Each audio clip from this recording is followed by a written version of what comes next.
ಜನರ ಖಾತೆಗೆ ಕನ್ನ ಹಾಕುವ ಖದೀಮರು ಹಣ ಲಪಟಾಯಿಸುವುದಕ್ಕೆ ನಾನಾ ತಂತ್ರವನ್ನ ಉಪಯೋಗಿಸುವುದು ತಮಗೆ ಗೊತ್ತೇ ಇರುವಂತಹ ವಿಚಾರ. ಆದರೆ ಇದೀಗ ತಮ್ಮ ಆಸ್ತಿ ನೋಂದಣಿ ಮಾಡಲು ಸಬ್ ರಿಜಿಸ್ಟ್ರಾರ್ ಕಚೇರಿಗೆ ಬರುವವರ ಖಾತೆಗೆ ಕನ್ನ ಹಾಕಲಾಗ್ತಾ ಇದೆ. ಆಸ್ತಿ ನೋಂದಣಿಗಾಗಿ ಕಾವೇರಿ 2 ಸಾಫ್ಟ್ವೇರ್ಗೆ ನೀಡೋ ಬಯೋಮೆಟ್ರಿಕ್ ಥಂಬ್ ಏನಿದೆ, ಇದು ಜನರ ಬ್ಯಾಂಕ್ ಖಾತೆಗೆ ಕನ್ನ ಹಾಕಲಾಗ್ತಾ ಇದೆ. ಮೊಬೈಲ್ಗೆ ಕರೆಯನ್ನ ಮಾಡಿ OTPಯನ್ನ ಪಡೆದು ಹಣ ಲಪಟಾಯಿಸಿದ ಅದೆಷ್ಟೋ ಘಟನೆ ನಮ್ಮ ಕಣ್ಣ ಮುಂದೆ ಇದೆ. ಆದ್ರೆ ಇಲ್ಲಿ ಫೋನ್ ಬರೋದಿಲ್ಲ, OTPನೂ ಕೊಡಬೇಕಾಗಿಲ್ಲ. ಕೇವಲ ಬಯೋಮೆಟ್ರಿಕ್ ಥಂಬ್ ನೀಡಿದ್ರೆ ಸಾಕು, ನಿಮ್ಮ ಖಾತೆಯ ಹಣ ಡಮರ್ ಆಗುತ್ತೆ. ಹುಷಾರ್. ಅದು ಸರ್ಕಾರಿ ಕಚೇರಿಯಲ್ಲಿ ಈ ರೀತಿ ನಡೀತಾ ಇದ್ದು ಜನ ಸಾವಿರಾರು ರೂಪಾಯಿಯನ್ನ ಕಳೆದುಕೊಳ್ತಾ ಇದ್ದಾರೆ. ಅಕ್ಟೋಬರ್ 1ರಿಂದ ಆಸ್ತಿ ನೋಂದಣಿ ಶುಲ್ಕ ಏರಿಕೆ ಆಗೋ ಕಾರಣ ಜನರು ಮುಗಿಬಿದ್ದು ಆಸ್ತಿ ನೋಂದಣಿಯನ್ನ ಮಾಡಿಸಿಕೊಳ್ತಾ ಇದ್ದಾರೆ. ಆಸ್ತಿ ನೋಂದಣಿಗೆ ಆಧಾರ ಪಡೆಯಲು ರಿಜಿಸ್ಟರ್ ಕಚೇರಿಯಲ್ಲಿ ಕಾವೇರಿ 2 ಸಾಫ್ಟ್ವೇರ್ಗೆ ತಮ್ಮನ್ನ ನೀಡಬೇಕಾಗುತ್ತದೆ.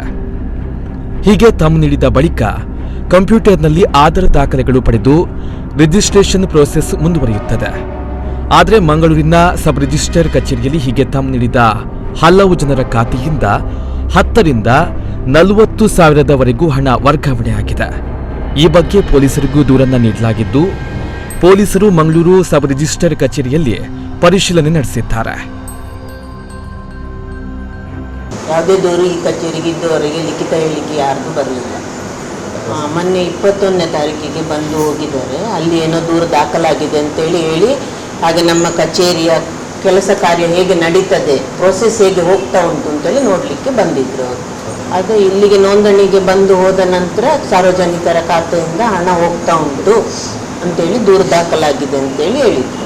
ಸೇಫ್ಟಿ ಬಗ್ಗೆ ನನಗೆ ಹೇಳಿದರೆ, ಅದು ಸೆಂಟ್ರಲ್ ಸರ್ವರಲ್ಲಿ ಸೇವ್ ಆಗುವಂಥದ್ದು. ನಮ್ಮ ಬಯೋಮೆಟ್ರಿಕ್ ಇಲ್ಲಿ ನಾವು ಏನು ತಮ್ಮ ತೆಗಿತೇವೆ ಸಾರ್ವಜನಿಕರದ್ದು, ಅದು ಸೇವ್ ಆಗೋದು ಸೆಂಟ್ರಲ್ ಸರ್ವರಲ್ಲಿ. ಅದು ಸೆಂಟ್ರಲ್ ಸರ್ವರ್ ಮೇಂಟೆನೆನ್ಸ್ ಇರೋದು ಬ್ಯಾಂಗ್ಳೂರಲ್ಲಿ, ಇಲ್ಲಿ ಅಲ್ಲ. ಅದು ನಮ್ಮ ಮೇಲಧಿಕಾರಿಗಳ ಹತ್ರವೇ ನಮಗೆ ತಿಳಿಸಿದಾಗೆ ಸೇಫ್ಟಿ ಅಂತೇಳಿ ಹೇಳಿದ್ದಾರೆ ಅವರು. ಸಾರ್ವಜನಿಕರಿಗೆ ಅವರು ಹೇಳಿದ್ರು, ನಿಮ್ಮ ಆಧಾರ್ ಬಯೋಮೆಟ್ರಿಕ್ ಅನ್ನು ಲಾಕ್ ಮಾಡಿ ಅಂತೇಳಿ ಹೇಳಿ, ಅದು ಸೇಫ್ಟಿ ನಿಮಗೆ ಅಂತೇಳಿ ಹೇಳಿದ್ದಾರೆ. ಆನ್ಲೈನಲ್ಲಿ ಲಾಕ್ ಮಾಡಲಿಕ್ಕೆ ಆಗ್ತದೆ.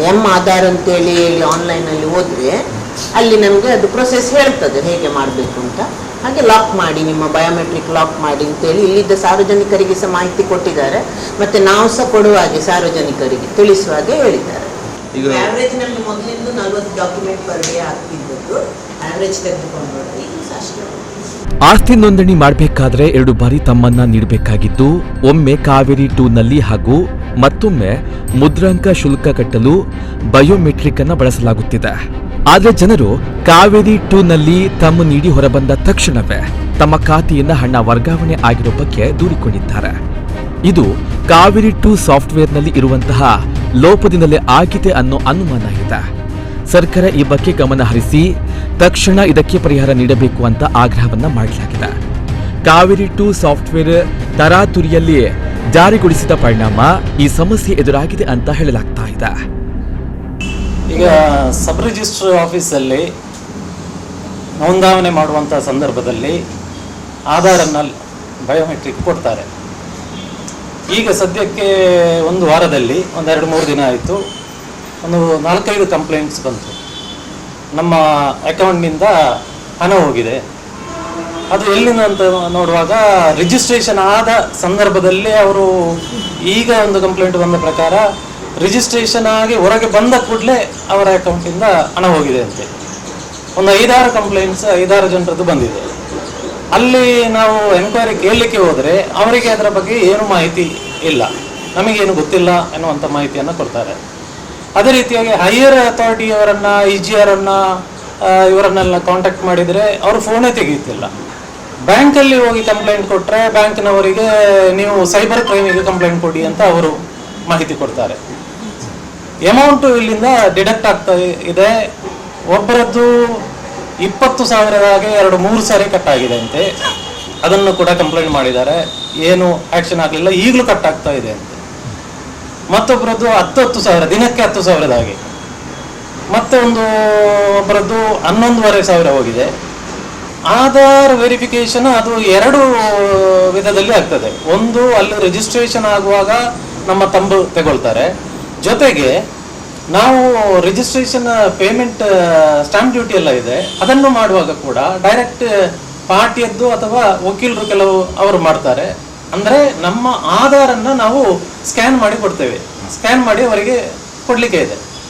ಅದು ಹೇಗೆ ಎಲ್ಲಿಂದ ಲೀಕ್ ಆಗ್ತದೆ ಅಂತ ಗೊತ್ತಿಲ್ಲ. ಇದು ಈಗ ಕಾವೇರಿ 2 ಎನ್ನುವಂಥದ್ದು ಸರಕಾರಿ ವ್ಯವಸ್ಥೆ. ಒಂದು ಸರಕಾರಿ ವ್ಯವಸ್ಥೆಯಲ್ಲಿ ಆನ್ಲೈನ್ ರಿಜಿಸ್ಟ್ರೇಷನ್ ಮಾಡುವಾಗ ಜನಸಾಮಾನ್ಯರ ಹಣ ಹ್ಯಾಕರ್ಸ್ ಕೈಗೆ ಹೋಗ್ತದೆ, ಈ ಅಕೌಂಟ್ ಬಗ್ಗೆ ಪರ್ಟಿಕ್ಯುಲರ್ಸ್ ಹ್ಯಾಕರ್ಸ್ಗೆ ಹೋಗ್ತದೆ ಅಂತ ಹೇಳಿದರೆ ಸರ್ಕಾರ ನಿಜವಾಗಿಯೂ ಇದನ್ನ ಪೂರ್ವ ತಯಾರಿ ಇಲ್ಲದೆ ಇಂಟ್ರೊಡ್ಯೂಸ್ ಮಾಡಿದ್ದಾರೆ ಎನ್ನುವುದು ಖಂಡಿತವಾಗಿ ತಿಳಿಯುತ್ತದೆ. ಕಾವೇರಿ 2 ಸಾಫ್ಟ್ವೇರ್ ಸಂಪೂರ್ಣ ಕಂಟ್ರೋಲ್ ಸರ್ಕಾರದ ಕೈಯಲ್ಲೇ ಇದ್ದು ಬೆಂಗಳೂರಿನಲ್ಲೇ ಎಲ್ಲವನ್ನ ನಿಯಂತ್ರಣ ಮಾಡಲಾಗ್ತಾ ಇದೆ. ಆದ್ರೆ ಮಂಗಳೂರಿನಲ್ಲಿ ಇದೇ ಸಾಫ್ಟ್ವೇರ್ಗೆ ಬಯೋಮೆಟ್ರಿಕ್ ತಾವು ನೀಡಿದ ಜನರು ಹಣ ಕಳೆದುಕೊಳ್ತಾ ಇದ್ದಾರೆ. ಹೀಗಾಗಿ ಸರ್ಕಾರದ ಸರ್ವರ್ಗೆ ಕದಿಮರು ಕಣ್ಣು ಹಾಕಿದ್ದಾರಾ ಅನ್ನುವ ಅನುಮಾನ ಕಡಿದ್ದು ತಕ್ಷಣ ಸರ್ಕಾರ ಈ ಬಗ್ಗೆ ಸೂಕ್ತ ಕ್ರಮವನ್ನ ಕೈಗೊಳ್ಳಬೇಕಾಗಿದೆ. ಶಿವಪ್ರಸಾದ್ ಬಳ್ಳಾಚೆ, ನಮ್ಮ ಕುಡ್ಲ ನ್ಯೂಸ್ 24/7 ಮಂಗಳೂರು.